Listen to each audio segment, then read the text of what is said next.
Miles, hi. How are you? And very well. How are you? My Great, goodness. fantastic. No, you don't have to carry on making this film, I would imagine. Yeah, I mean, we filmed it. At this point, almost 2 years ago, but it was grueling. I think anybody who has ever done, like boxing training or fight training, it's really intense and it's tough. When I think about seeing you in Whiplash and with this part as well, these parts, they seem physical, but they're so psychological as well. Is that what you found? Yeah, for sure. Even in Whiplash, some people refer to that as a bit of almost like a boxing film. You had me and JK kind of going back and forth. This is literally a boxer that I'm playing, but I find that with a lot of boxers, usually they're fighting because they don't know how to do anything else, and usually they're fighting for, it's a metaphor, and they're fighting for something outside of the ring. And in Vinny's case, for him, this was just him able to prove something not only to himself but to the world, that just because he broke his neck, that didn't mean that he was going to not fulfill his dream.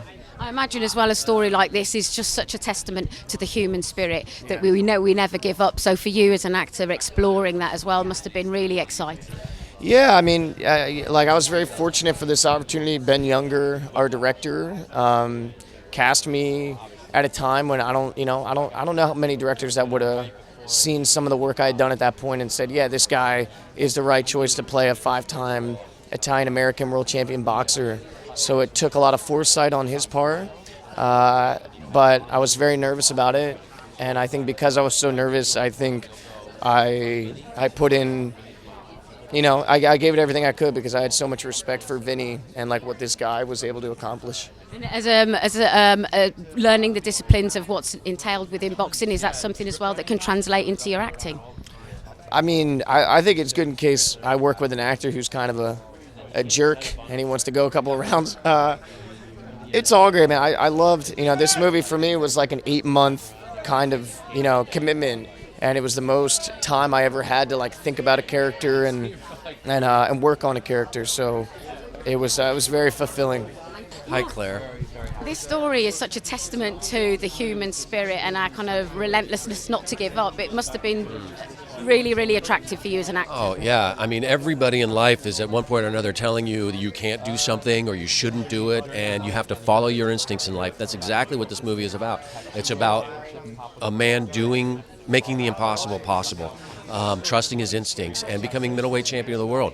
I mean, this guy broke his neck, had a halo on his head, and a week after he got out of surgery, he was training to be middleweight champion of the world. So we can all learn from this. This is a movie, and he's rock and roll, man. This guy lives life on the edge. He's out there. He's a colorful personality. He loves life, in and out of the ring. And Ben just did a fantastic job. Miles is fantastic. Ciarán's fantastic. So it's a fun movie. And you're playing the trainer, and this is a real life man, and actually he's got a story of his own to tell. Oh yeah, he's a colorful character. The thing about colorful characters is that everybody around him is a character as well. I play Kevin Rooney, who was Tyson's trainer in his heyday, and once Don King came in, I was on the outs, or Kevin was on the outs, and he started drinking and gambling, and then what happens is that both Vinny Pazienza and Kevin at the same time, they're at the bottom and they rise up to the top. They become champions together, and they prove to us all that dreams come true. But also we think about Miles obviously having to do the physical training, but I would think as well that's very much a prerequisite for your role as well, of having to be fit and prepared physically. I did exactly the opposite in this movie. Yeah, I gained a lot of weight for it because that's where Kevin was in his life at the time. However, I was a boxer. I love to box in my own life, so I've been boxing in one form or another for about 20 years, so I love boxing movies. I love to be around fighters. I love that mentality of the fighter. I love that they're all characters. They all come from the streets, so it's fun to make a movie that way. Every single day is just like a total. It's just crazy every day. Well, actually, interesting that you should say that when people talk about potentially banning boxing because of the dangers of it, this actually does keep people off the streets, doesn't it? Oh, yeah, it gives them, first of all, it teaches them discipline, it teaches them, gives them a routine, it gives them something to do. It's a skill. Boxing is a trade. You know, and not only is the guy fighting, but you have the trainer, you have the cut man, you have everybody around him, the promoters, everything. And so it's a whole subculture, you know, whether it's MMA or where it's boxing or whatever, you know, you can't take that away from the people. Plus, it's a primal sport, you know. People have a fascination with people beating each other up. You know what I mean? I don't know if you're going to get rid of it. Good. I would imagine as well, now for your character, you're playing the father, so that the conflict that's required from you, because I would imagine that you're wanting to support your son, yet you're also seeing that he's punishing himself as well. Was that interesting for you to play?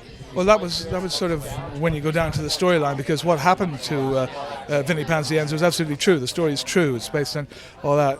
And the dichotomy was about the father who was pushing him in that direction, because in a way the father was sometimes living, you seem, slightly vicariously through the son. He was very proud of him. He loved him to bits, but it brought him a bit of glamour and shine, and he kind of was into that. But then there was a moment when he saw how much it was costing him and had to make the choice about, I have to back off on this, and this is wrong. Because that's what love is, when you realize that you're making a terrible mistake. But by this stage, the son had gone, I don't care anymore. So he was always in his corner, even though he wasn't really trained. He was always in his corner, telling him to do this. And he said, I can't be in your corner anymore. It's just too close. And I would advise you not to take this fight. But I will be there supporting you. But I, in my heart, I don't want to get hurt anymore. Before that, he thought, yes, he can take hurt. He's a guy, he can do that. But now he felt any hurt, any possible shot that could get him would be the end of him, and he didn't want to be party to that. And is that attractive for you then as an actor, because he has got an arc in his own Well, he has life? an arc. It suddenly happens to him, the revelation, the light bulb goes on, and he realizes that now I've gone too far. But also he realized, I think during the course of it, I've yet to see it, I'm going to see it now, if the tone is right, to see, like, by the time he gets to that point when he realizes something has gone wrong, where he sits and basically he just wants his son alive and healthy, like we all would. Alive and healthy and not to take risks anymore, but yet he knows in his soul who the boy is. And so the dichotomy is, do you forcibly detain him from doing that, or do you let him be a soul but say, my advice is don't, because I love you? I don't know. We'll see how the balance is. But then he had Aaron Eckhart, who's playing Kevin Rooney, the trainer, advise him we can get through this. So, whatever way. It's a remarkable story of a remarkable man. That's what it is. I was going to say, yeah, because it is a testament to the human spirit, and through films like this we actually see, and because it's true, that if we're knocked down as human beings, we bounce back. It's extraordinary. I mean, the actual resilience and the determination, the courage, and it's ridiculous. It is ridiculous. And you're like, so you could actually, a human being, actually attain that, to put him through that pain, not having his neck fused, but in a halo with screws in his head, and then to go fight again for 2 world championships, and you think that's just fairy tale. But when you realize that it's true, it should give us all a sense to get back on that horse, pick yourself up and go again. Well, this is an incredible story of resilience, isn't it? Insanity, yeah. That's why I went through it. I'd become a boxing fan, but I wasn't one prior, and it was all about that sense of willpower and resiliency.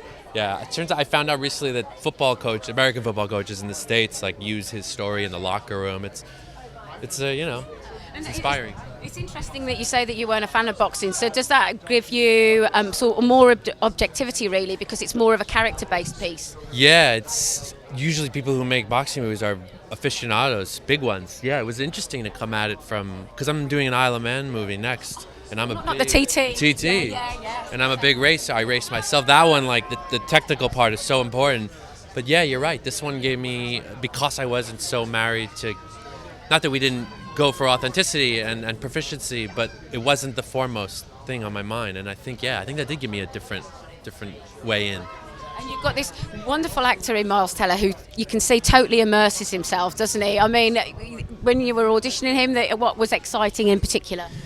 Well, I'd seen a small film called Spectacular Now that never got a UK release, and he's incredible in it. And then Damien Chazelle showed me a very early cut of Whiplash, and I thought, this is it. But how you talked about him being immersive, you don't realize how much so. I never planned on cutting archival footage inside the movie. He got so close to representing Vinny that there are shots where you go from Vinny to Miles to Vinny, and the audience doesn't know that we've taken them out. Yeah. And the supporting cast as well, the supporting cast as well takes a little beating, doesn't it? Well, Miles... With Aaron and Kieran. Yeah, well, Ciarán is an Irishman playing a very big, almost caricature-like Italian American, and he does just a wonderful job of it. I love working with actors from the United Kingdom. They seem to be very prepared as compared to other nationalities of actors. It's true. They take it very seriously. It's a real profession. Craft. It's a craft. Yeah, exactly. Yeah. And for you, making this film, what have you come away from making it? Was there something specific that you've learned? Yeah, gratitude. I haven't made a movie in 12 years, so I now understand why people kill themselves to make films. I had an easy go on the first two, so yeah, just grateful.